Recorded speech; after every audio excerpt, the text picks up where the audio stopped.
আপনার পেটের ভেতর অদ্ভুত জ্বালা পোড়া, খাবার খেলেই পেটে ব্যথা, এত ব্যথা যে রাত্রে ঘুমোতে পারছেন না।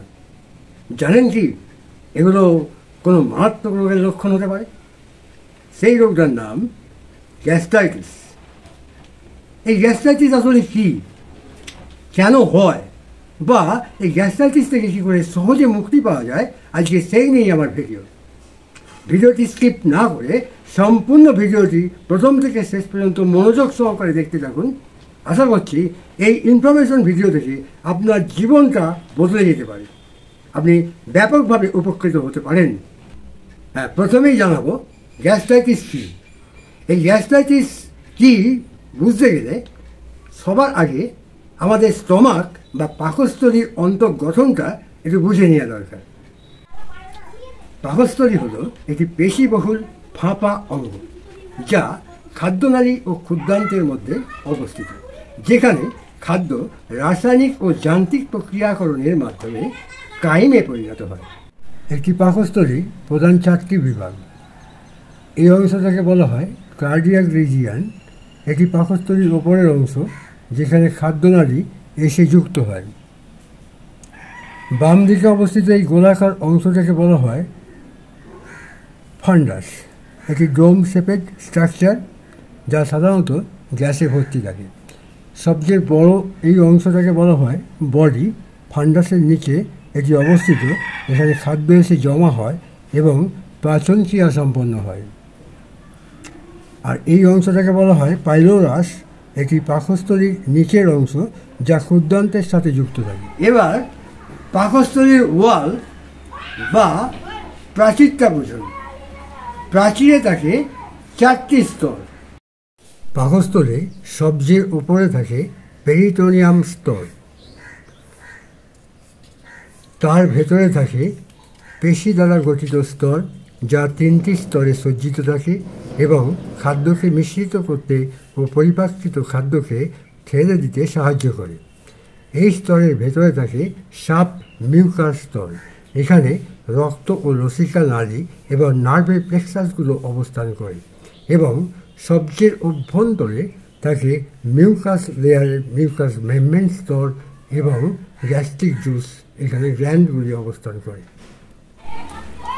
যদি কোনো কারণে এই পাকস্থলীর আস্তরণ মিউকসাতে প্রদাহ সৃষ্টি হয়, বা যদি একটু সোজা করে বলি, তাহলে এই মিউকসা আবরণের মধ্যে যদি ক্ষত, ফোলা বা জ্বালা সৃষ্টি হয়, সেইটাকেই আমরা বলি গ্যাস্ট্রাইটিস। এই গ্যাস্ট্রাইটিস হলে কী কী দেখা যাবে? বুকে ভীষণ জ্বালা করতে পারে, পেটে জ্বালা করতে পারে, মুখে সবসময় একটা টকটক ভাব, গলায় কী যেন একটা উঠে আসছে, এবং অস্বস্তিকর একটা ব্যাপার, অনেক সময় পায়খানার সাথে কালচে রক্ত থাকতে পারে। কি ভয় লেগে যাচ্ছে আমার কথা শুনে? আরে ভয় পাবেন না, এটা সত্যি। আপনি নিজেও বুঝতে পারছেন না যে আপনার শরীরে হয়তো মারাত্মক কোনো রোগে বাসা বাঁধছে। তাই এই পরবর্তী যে অংশগুলো বলবো, খুব মন দিয়ে শুনুন, আপনি এ থেকে চিরকালের মতো রেহাই পেয়ে যাবেন। এখন বলবো এই গ্যাস্ট্রাইটিস হবার কারণগুলো কী কী। অনেক কারণের মধ্যে প্রধান কারণ হচ্ছে ব্যাকটেরিয়া সংক্রমণ। হেলিকোব্যাক্টর পাইলোরিস বলে একটি ব্যাকটেরিয়া আছে, যে ব্যাকটেরিয়া খাবারের মাধ্যমে আমাদের শরীরে প্রবেশ করে এবং স্টমাকের মধ্যে এই অসুবিধার সৃষ্টি করতে পারে। অনেকেই শরীরে ব্যথা কমানোর জন্য নন স্টেরয়েডিয়াল অ্যান্টি ইনফ্ল্যামেটরি ড্রাগ এবং অ্যাসপিরিন জাতীয় ড্রাগগুলি দীর্ঘদিন ধরে খেয়ে থাকেন। এই ধরনের ওষুধগুলো দীর্ঘদিন ধরে খেলে আমাদের গ্যাস্ট্রাইটিস হতে পারে। গ্যাস্ট্রাইটিস হওয়ার জন্য অ্যালকোহল আর ধূমপান মারাত্মক কারণ। মানসিক চাপ পাকস্থলীর মধ্যে হাইড্রোক্লোরিক অ্যাসিডের উৎপাদন অনেকাংশে বাড়িয়ে দেয়, তাই মানসিক চাপও এই গ্যাস্ট্রাইটিস হওয়ার আরেকটি কারণ।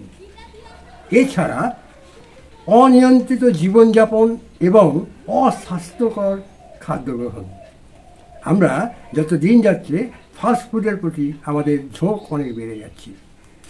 বাজার থেকে যে সমস্ত খাবার পাওয়া যায়, সেই সমস্ত স্পাইসি ফুডগুলো যদি অতিরিক্ত পরিমাণে কেউ খেয়ে থাকে, তাহলে গ্যাস্ট্রাইটিস কিন্তু হতে পারে।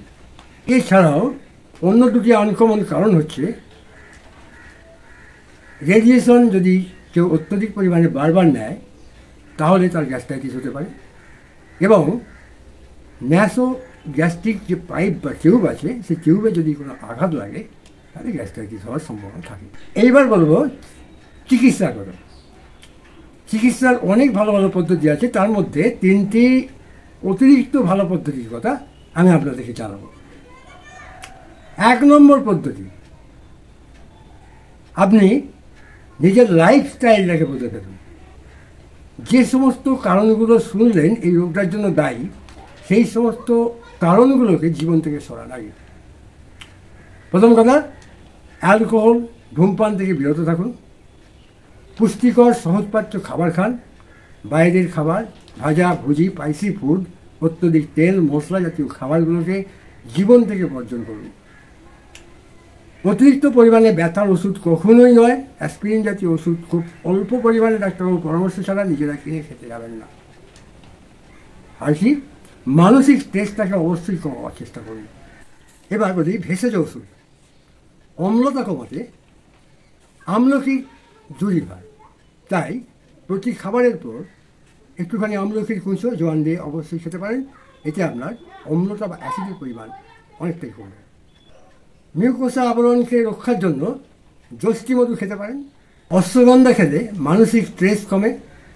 তুলসী পাতা খেলে আপনার পেটের প্রদাহ কমে, এবং আদা খেলে হজম শক্তিটা অনেকটাই বেড়ে যায়। তাই এগুলো নিরাপদভাবে শরীরে ব্যবহার করতে পারেন। এবং সর্বশ্রেষ্ঠ আয়ুর্বেদিক ঔষধ যেটা হলো ত্রিফলা।